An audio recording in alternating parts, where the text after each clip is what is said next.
region on the continent, the Southern African region is facing a surge in financing needs aggravated by the COVID-19 pandemic, climate change shocks, and the ongoing crisis in Ukraine, making the attainment of Agendas 2030 and 2063, the Paris Agreement, and respective national development goals increasingly challenging. And more than half of the countries in the sub-region have relatively high government debt to GDP ratios, including Mozambique, Angola, Zambia, South Africa, Namibia, Malawi, Zimbabwe, and Lesotho. In preparation for the 2022 Conference of Ministers, the Southern African Region Office organized a virtual high-level dialogue with member states.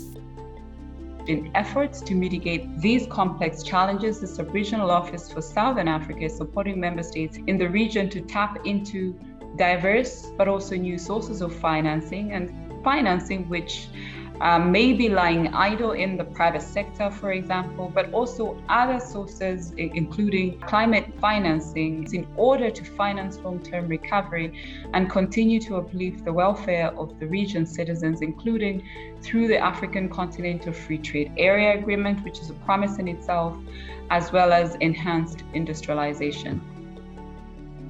With the current economic environment, Africa is facing a big structural financing gap, which makes it impossible to implement and achieve country, regional, and international development agenda.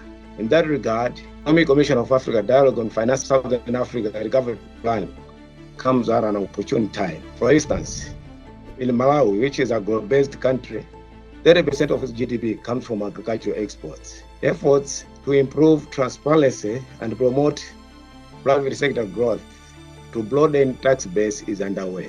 The country is also looking for additional financing to recover from the COVID-19 pandemic and cope with the economic fallout from crisis in Ukraine.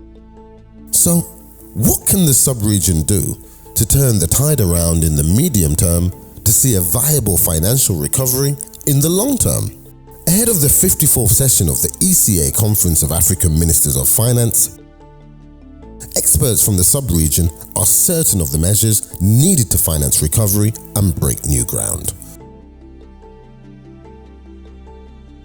To tackle the growing energy and climate crisis, the sub-region needs to mobilize climate financing. The $100 billion annual pledge from developed countries to support climate action in developing countries is yet to be realized. However, the sub-region can take advantage of the recent allocation of the IMF's $650 billion worth of special drawing rights, SDRs, which were released in August 2021 due to liquidity pressures on account of COVID-19.